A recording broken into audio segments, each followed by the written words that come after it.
Bonjour à tous, bienvenue sur cet atelier consacré aux ânes.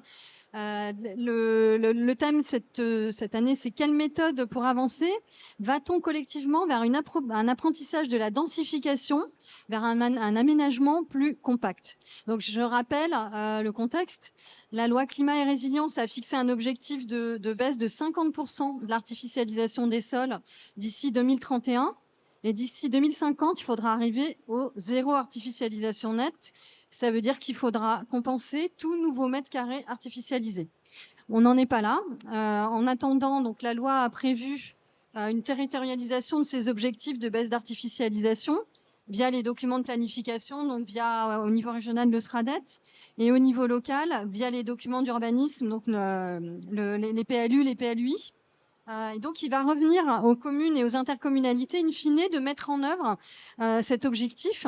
Et ça signifie de penser la ville autrement, de penser la ville de façon plus dense, de sortir de l'étalement urbain qui a modelé le visage de nos villes et de nos campagnes actuelles.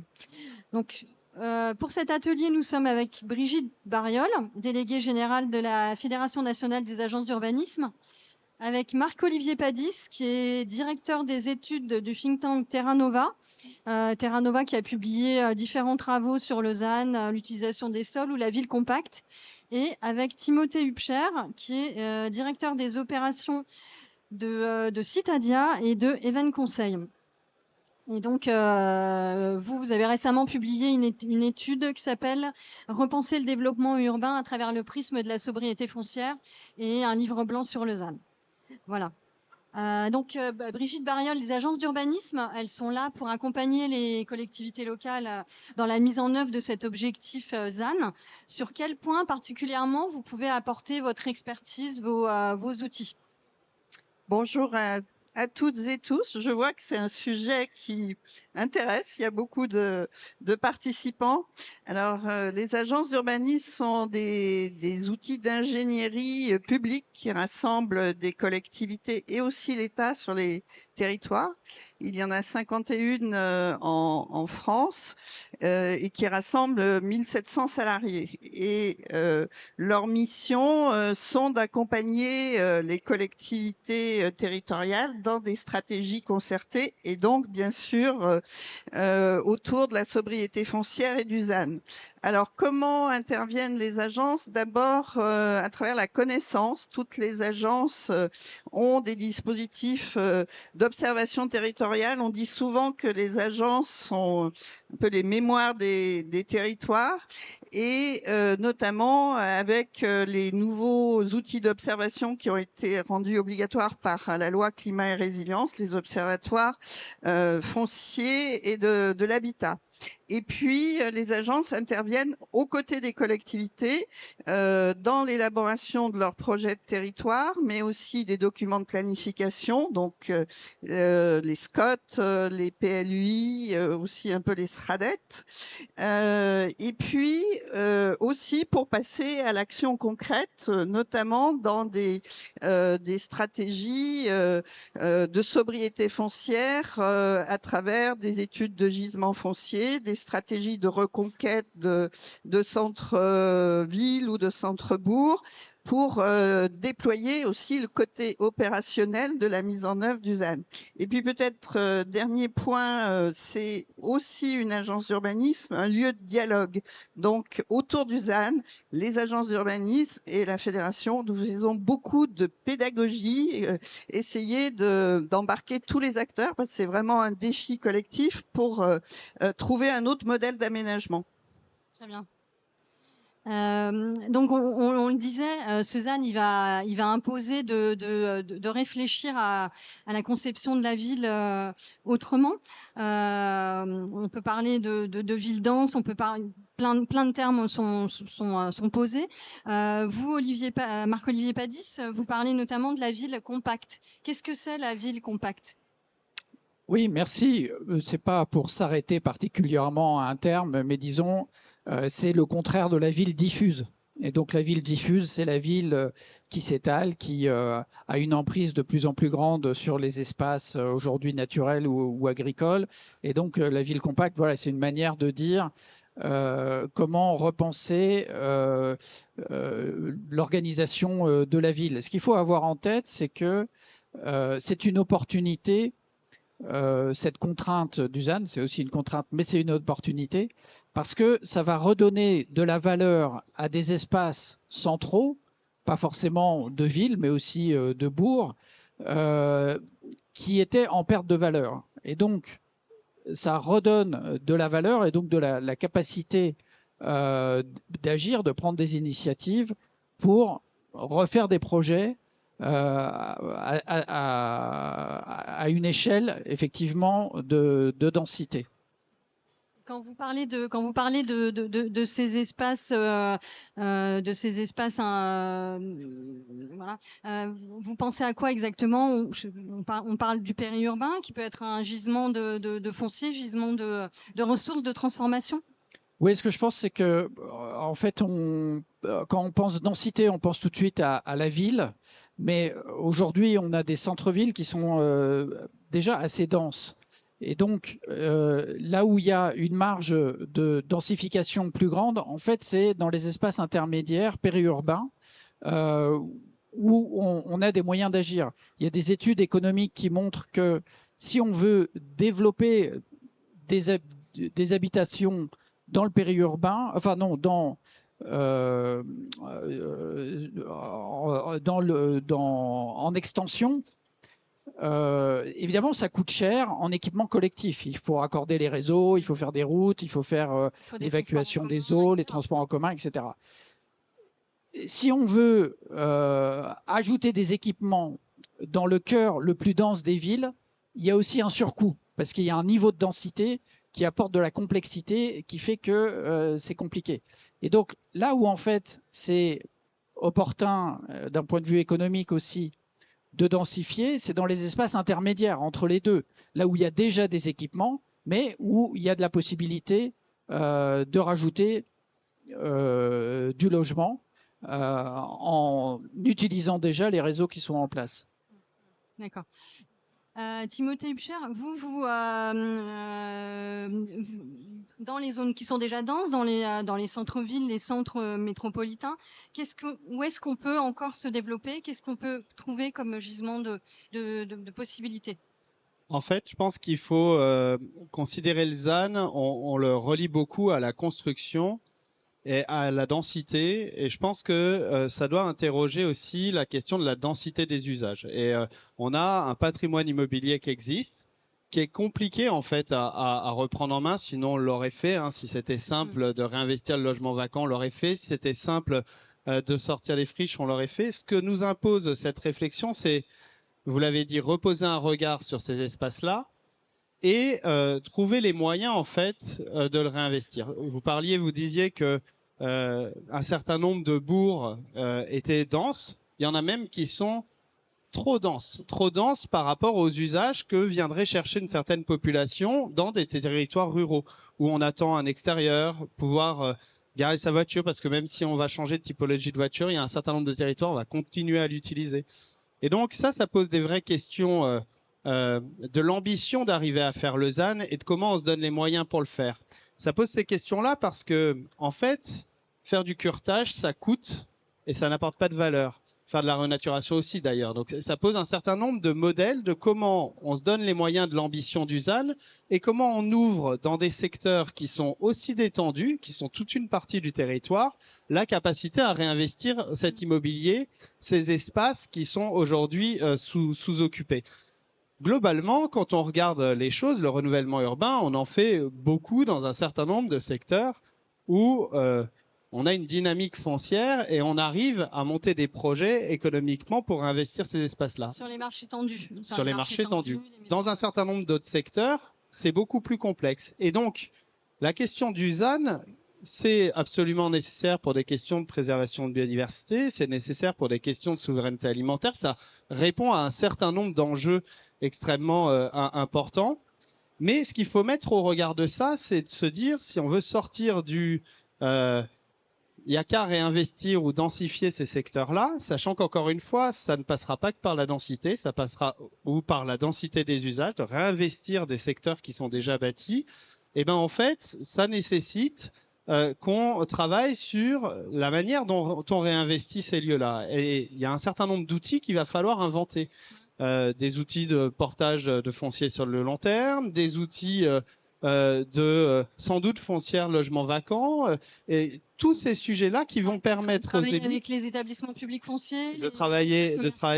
Alors il y a déjà un certain nombre de partenariats, mais de pousser encore sur un certain nombre de sujets et de construire. Et ça, c'est ça qui est important, c'est que chaque contexte, enfin, c'est difficile d'avoir une solution qui s'applique partout parce que les contextes sont différents, à la fois sur les marchés, à la fois dans le contexte de l'immobilier qu'on va trouver et dans la capacité de le réinvestir.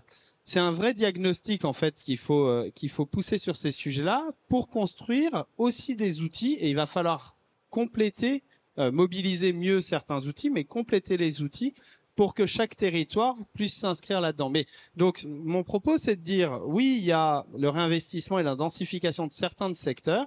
Attention, on a des secteurs notamment dans des bourgs ruraux qui sont déjà trop denses. Et donc en fait, ça passera pas par la densification, mais des fois un peu par de la densification pour réinvestir l'immobilier. Et ça, faut aussi le garder en tête parce que c'est du coût. Okay. Dans le pavillonnaire, dans le périurbain, comment on peut un peu réinventer ces zones, profiter des opportunités. Qu'est-ce qu'on peut imaginer? Mariole, Olivier? Pour rebondir sur ce qu'ont dit mes voisins, je pense qu'il y a par rapport aux élus locaux, une inquiétude de répondre à des injonctions qui peuvent paraître paradoxales.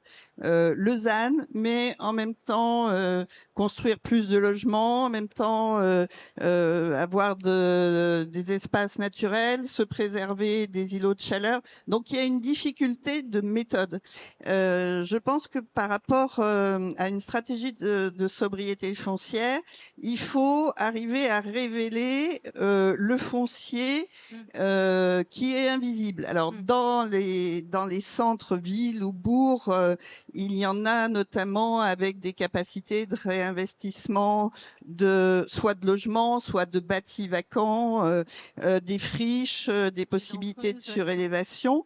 Il y a déjà une dynamique quand même qui est assez fortement enclenchée autour de la reconquête des centres-villes et des centres-bourgs, même si dans certains secteurs tendus, c'est compliqué parce qu'il n'y a pas le marché.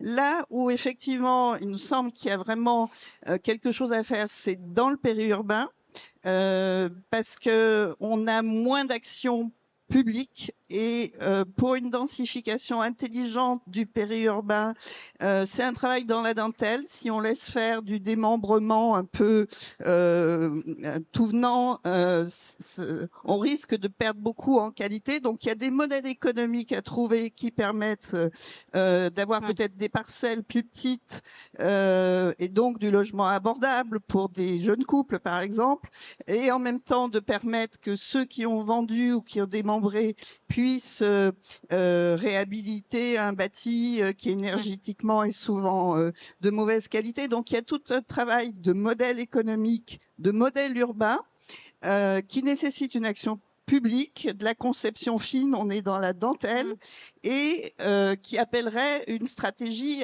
assez globale. Donc il y a un enjeu sur le périurbain et c'est aussi un enjeu d'aménagement du territoire, puisque c'est l'occasion aussi d'amener des services, de rapprocher ces territoires des centres urbains, notamment en s'appuyant sur le transport ferroviaire. Il va y avoir la mise en place de RER métropolitain, il y a un réseau de gares ou de haltes qu'il faut valoriser. Donc c'est à la fois un enjeu foncier, d'habitat, de qualité de vie et un enjeu d'aménagement du territoire. Et je pense que c'est pas mal, que je pense que c'est important que les collectivités se saisissent et ne laissent pas les micro-initiatives de chacun faire sa division parcellaire, faire sa petite vente de terrain. C'est bien d'avoir une vision stratégique sur ce qu'on peut faire sur ces zones. Oui, en effet, on a remarqué qu'il y existe, il y a un mouvement spontané aujourd'hui de densification dans le périurbain, de personnes qui n'ont pas utilisé complètement leur droit à construire sur leur parcelle, qui peuvent rajouter quelque chose. Mais en fait, c'est un mouvement qu'on pourrait accompagner, je suis tout à fait d'accord, notamment parce que vous avez des ménages qui vieillissent dans leur logement, mais qui souhaitent y rester et donc qui ont des aménagements coûteux à faire, qui peuvent mener une opération qu'on appelle de micro-promotion, c'est-à-dire de valoriser encore de l'espace à construire sur leur parcelle, qui pourrait financer justement la rénovation de leur logement tout en créant un logement étudiant ou un logement pour un jeune actif ou voire un jeune couple. Et donc, voilà, ça c'est des initiatives mais qui ont intérêt à être accompagnées pour qu'effectivement ça ne donne pas lieu à un urbanisme complètement anarchique. Mais en fait, on a calculé même qu'en région parisienne, qui est pourtant déjà très dense, ça représente une réserve tout à fait significative, donc qui est probablement sous-estimé, ce que vous disiez, révéler le foncier qui est en réalité présent. Voilà, c'est le genre d'initiative qu'on pourrait avoir pour faire de la densification intelligente, tout en, je suis d'accord aussi avec ce que vous avez dit, dans les espaces déjà denses, il y a plutôt un enjeu de dédensification pour redonner de l'attractivité à des centres-villes où la densité ressentie, puisque c'est beaucoup une question de ressenti, est trop intense et où pour garder de l'attractivité, il faut réussir à détendre, à aérer, à ralentir et à donner donc une qualité urbaine plus importante. Oui, peut-être pour compléter, aller dans votre sens, je pense que le défi du ZAN, c'est d'être en capacité de réanticiper. Et je le dis de manière très claire, en fait, on a ce qui va sortir tout seul, ça va être ce qui va être rentable. Ça va sortir. Et en fait, si on n'anticipe pas, il ne restera que ce qui est difficile, déficitaire et compliqué. Et ça restera sur les bras des élus qui, dans un horizon, parce qu'on parle du ZAN, mais en fait, on se projette à 2050. Alors, on commence le travail, hein, la trajectoire commence dès maintenant. Mais en fait, si on ne travaille pas sur la capacité à anticiper et à jouer des péréquations entre ce qui va être plus facile à sortir, potentiellement rentable, et ce qui, dans tous les cas, ne le sera pas ou difficilement, eh ben, on va devoir, au bout d'un moment, mettre beaucoup de subventions. Donc, le maître mot, c'est l'anticipation. Et il ne faut pas penser aujourd'hui, et tous les secteurs, et notamment le périurbain, tous les secteurs doivent être analysés parce qu'en fait, ça se construira par complémentarité dans ce niveau de travail de péréquation. Et je pense qu'il ne faut pas s'arrêter. On focalise beaucoup sur est-ce qu'on va être capable de faire moins 50% d'ici 2031. Alors, je détends tout le monde. Il y a de très grandes chances qu'on n'y arrive pas. Et donc, parce que le temps qu'on mette à jour les documents d'urbanisme, les autorisations, elles durent 2 ans. En fait, on est déjà après. Mais lançons-nous maintenant pour préparer 2040 et 2050. Parce que si on s'y met en 2030, ben, on aura reperdu une étape. Donc, la question de l'anticipation, de réinvestir une stratégie sur la question du foncier, qu'on a un peu perdu parce qu'en effet, c'était plus facile de s'étendre.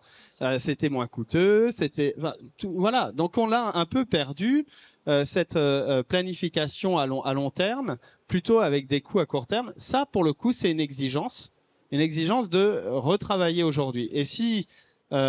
Et donc, c'est pas forcément travailler que 2031, mais commencer à travailler les 2 étapes qui suivent. Et comment, alors, je pense que parmi les élus locaux, le ZAN, ça y est, ça commence à rentrer vraiment dans les esprits. Comment on fait accepter à la population aussi ce changement de paradigme, le fait que la maison individuelle maintenant, elle sera peut-être plus sur un terrain de 1000 mètres carrés, mais moitié moins, voire 300 ou 400 mètres carrés, que tout le monde, voilà, qu'on va peut-être plus vivre dans du collectif. Comment on peut travailler cette question-là avec la population? Ça, c'est un point, moi, qui nous semble complètement essentiel, c'est qu'il faut vraiment avoir une démarche de co-construction avec l'ensemble de la population pour arriver à mener ces projets, parce que c'est quand même potentiellement il y a beaucoup d'irritants dans le sujet.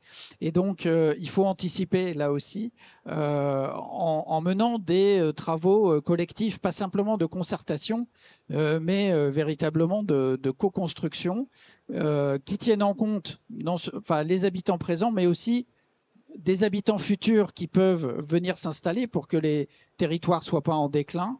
Et ça, il y a bien heureusement des savoir-faire qui se sont développés, qui sont quand même de mieux en mieux maîtrisés. Mais il y a aussi une appétence très très grande des habitants pour participer, donner leur avis. Et plus on anticipe, plus on évite les conflits. L'un de vous deux veut réagir sur cette question de la pédagogie vis-à-vis des habitants, de la participation? C'est certain qu'il faut embarquer tout le monde, c'est-à-dire changer aussi des rêves projetés de manière d'habiter. Par rapport à la densité, il y a quand même beaucoup d'éléments contre-intuitifs, c'est-à-dire qu'on peut avoir des espaces de grande qualité, y compris avec des maisons individuelles, mais qui sont plus denses qu'avec des constructions collectives. Donc il y a toute une démarche de pédagogie et aussi de la part des élus locaux la nécessité de travailler de manière très étroite avec les habitants et les usagers pour justement travailler sur cette nouvelle manière d'habiter, de se déplacer aussi, mais il y a en même temps un appétit de nouvelles proximités qui a émergé avec le Covid, sur lesquelles sans doute il faut continuer à accompagner des démarches de cohésion sociale, parce que c'est aussi un enjeu de conserver une cohésion, une façon de vivre ensemble. Timothy. Oui, je partage. Je pense que ça doit se faire. Je pense que le ZAN, il a été depuis le début un peu trop discuté entre sachants et dans une vraie difficulté de faire comprendre ce que ça impliquait. Et en effet, il y a quand même des changements qui vont s'opérer, et d'expliquer et de bien garder en tête la question de l'intention. Après, ce que je tiens à dire, c'est que les efforts, ils datent pas d'hier, et que ça fait plus de 10 ans qu'on supprime par centaines des hectares de zones à urbaniser dans les documents d'urbanisme. Enfin, je le dis, les POS, on allait urbaniser la totalité ou presque des territoires, c'était extrêmement large. On a eu les PLU, on en a supprimé, on a eu la loi Grenelle, on en a resupprimé, on en a resupprimé avec allure. Donc en fait, il y a déjà eu un certain. Enfin, je pense qu'il faut aussi dire qu'il y a déjà du travail, et qu'on avait beaucoup de zones qui étaient à urbaniser, mais qui étaient des zones à urbaniser fictives. C'est-à-dire que jamais il se serait rien passé. Et quelque part, heureusement que personne n'a rien déposé, parce que certaines collectivités auraient dû ramener des réseaux. Enfin, ça aurait été compliqué. Donc, ce mécanisme-là, et il y a plein d'endroits où on a déjà atteint les moins 50% à une époque. Alors, est-ce que peut-être qu'il faudra refaire de l'effort, mais moi j'ai beaucoup d'exemples dans les territoires qu'on accompagne où des efforts considérables ont été faits. Je pense que le ZAN, c'est une question de projet de territoire. Et c'est pour ça que je pense que le terme n'est pas bon, parce qu'on le résume à une équation, et que je pense que si on s'attache juste à cette équation, on est perdant d'avance, et que donc la question finale, c'est pas le nombre d'hectares, est-ce qu'on est égal ou pas égal, etc. La question, c'est quel est le projet, qu'est-ce qui est vraiment souhaité. Et la question de l'extension, ça a aussi à des endroits dévitalisé des cœurs de ville, ça a posé d'autres problématiques. Donc reposons-nous la question de comment on va vivre les territoires en 2050. Et je pense que dans beaucoup de cas, en travaillant sur le projet, en se projetant comme ça, on arrivera à atteindre l'objectif. Si on se focalise sur la question de dire voilà où on en est dans notre document d'urbanisme, il faut faire moins 50%, ça va être dur, parce qu'on va avoir l'impression de couper des bouts partout. La question, elle est de remettre le projet. Et j'ai envie de dire, s'il y a quelques territoires où le projet est ambitieux sur un certain nombre de choses, mais qu'on n'est pas exactement à moins 50%, ou des territoires où on est à beaucoup plus, parce que de toute manière, c'est pas problématique, bah, ça serait aisé. Donc la question, c'est aussi le projet. Je pense que c'est ça qui va permettre de le faire passer. Faut qu'on définisse, il faut qu'on crée de nouveaux outils qui vont permettre, notamment dans les secteurs détendus, vraiment de réinvestir l'immobilier qui est aussi existant, de travailler sur ces secteurs-là. Les nouveaux outils financiers. Et les outils financiers. Mais je pense que le sujet, c'est avant tout de se poser la question comment on veut vivre le territoire en 2050. Je pense qu'on trouvera un certain nombre de réponses. Sortir des chiffres. Sortir des chiffres et... Je pense en tout cas que ne s'attacher qu'aux chiffres, c'est pas de l'urbanisme. Et donc, ça ne peut nous amener que dans quelque chose qui est extrêmement difficile parce qu'on a l'impression de perdre. Qu'est-ce qu'on a envie de définir pour le territoire? Comment on va vivre ce territoire? Il y a des changements qui vont se faire.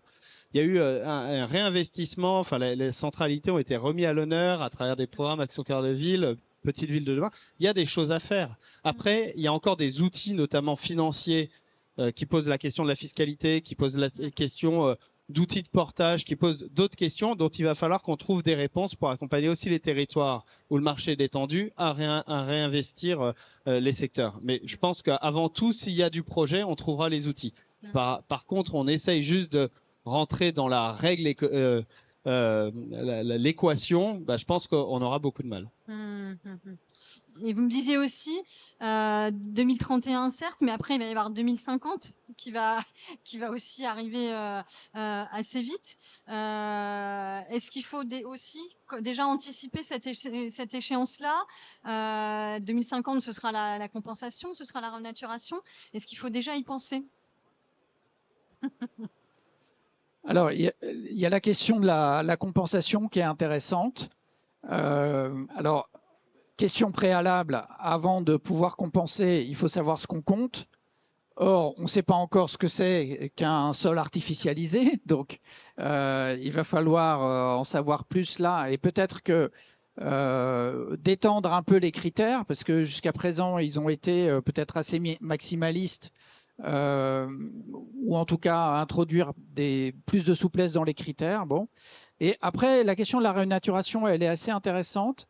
À la fois, mais on peut la prendre sur une question d'échelle, c'est-à-dire à quelle échelle une renaturation a du sens. Et moi, la perspective que j'adopterais, c'est celle des habitants et des usagers. C'est-à-dire que si vous densifiez un endroit en disant oui, mais on va compenser sur un territoire qui est très très loin, parce qu'à la limite, aujourd'hui, on ne sait pas, mais le zéro artificialisation net, comment vous faites votre balance? Si la balance est à l'échelle nationale, ça n'a pas le même sens que si c'est à l'échelle locale. Et donc, moi, ce que je pense important, c'est que les habitants puissent voir dans leur espace, leur paysage familier, où a lieu la compensation et où a lieu la renaturation. Sinon, ça ne va pas avoir vraiment de sens. Mais ça, c'est un débat qui me semble tout à fait... on est juste à l'amorce, en fait, là-dessus, sur aussi les définitions écologiques, environnementales de qu'est-ce que c'est que la renaturation. Gilles Bariol. Je veux bien compléter sur cette question de compensation et renaturation. À la Fédération des agences d'urbanisme, on a fait un travail de benchmark sur la sobriété foncière dans plusieurs pays européens. Et notamment dans ces pays européens, l'Allemagne est assez en avance sur la question de la compensation, avec la nécessité d'être pas trop près, pas trop loin non plus, puisque trop près, c'est émietté ou ça n'a pas de sens, trop loin et on n'a pas la visibilité. Par contre, à l'échelle de PLUI ou de SCOT, définir des secteurs de compensation parce qu'il y a un enjeu de création d'un corridor écologique, d'une continuité végétale, ça mutualise la compensation et dans une logique de projet. On en revient toujours à la même chose, hein, c'est le ZAN sera réussi s'il y a projet de territoire, s'il y a projet à la fois social, donc qui emmène les habitants et les usagers du territoire. Ni trop près, ni trop loin. On va devoir bientôt terminer. Je ne sais pas s'il y a une ou deux questions.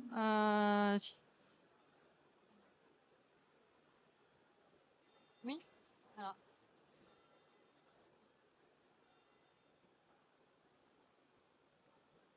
Oui, bonjour. Moi, j'ai bien écouté vos théories. La seule question que je poserais, c'est que le monde économique, quel qu'il soit, a entendu que vous n'aviez pas de chiffres. Et les entreprises en France ne peuvent pas travailler sans chiffres. Une entreprise, ça travaille avec des chiffres. L'immobilier actuellement est en catastrophe financière. Il y a des centaines de milliers d'employés dans l'immobilier qui sont licenciés, qui arrêtent leur travail. Et là, vous partez, je dirais, dans des rêves. C'est bien les rêves qui se réalisent. Mais si vous partez sans chiffres, comme toute grosse administration, même si les experts ils se plantent, j'entends ça aujourd'hui, je ne comprends pas. On ne peut pas faire un projet sans chiffres. C'est pas pensable. Ça me déçoit énormément. Mais je pense que monsieur a raison, il faut changer aussi les modes de fiscalité et de taxation. C'est légitime de poser cette question. On ne peut pas fonctionner avec les mêmes modèles économiques sur un modèle de développement qui sera différent. C'est ce que vous disiez. Oui, c'est ce que je disais. Enfin, la question est sur la renaturation, elle est sur le réinvestissement du bâti vacant, elle est la vraie question d'ouvrir une voie dans les territoires où le marché est détendu. Et donc oui, enfin globalement aujourd'hui, on a dit on va faire le ZAN et les documents d'urbanisme vont traduire ça et donc on va répondre à l'objectif. Bon bah il y a un vrai sujet maintenant de se dire si on veut le mettre en place opérationnellement et tous les territoires trouvent une voie dans la mise en place, il y a des questions de fiscalité, il y a des questions de nouveaux outils de portage pour accompagner l'ensemble des territoires. Donc c'est vrai, on change en fait le modèle économique de l'aménagement, ça le change fondamentalement. D'ailleurs, je pense que sur la renaturation, vu le coût, on pourra se la payer que très rarement et donc on va globalement arrêter de consommer et on va faire de la compensation quand c'est vraiment nécessaire. Et donc la question par contre, c'est comment on continue de pouvoir porter projet. Je crois que ça a été dit. Vous disiez qu'il y avait enfin en tout cas un certain nombre d'enjeux qui pouvaient être vus comme contradictoires. Oui, il faut encore qu'on crée du logement. Oui, il y a des besoins en développement économique. Il y a des enjeux de réindustrialisation. Il y a plein d'enjeux. Donc oui, la question du foncier, le besoin de trouver du foncier, il va exister dans un nouveau modèle économique de l'aménagement. Et donc, il va falloir aligner, ça c'est clair, les questions de fiscalité, mais aussi les questions d'outils pour accompagner les territoires dans sa mise en œuvre. Oui, le volet fiscal, ça va être le deuxième dossier du ZAN qui va arriver. On va devoir clôturer cet atelier. Merci à vous trois pour votre participation. Merci. Merci. Merci.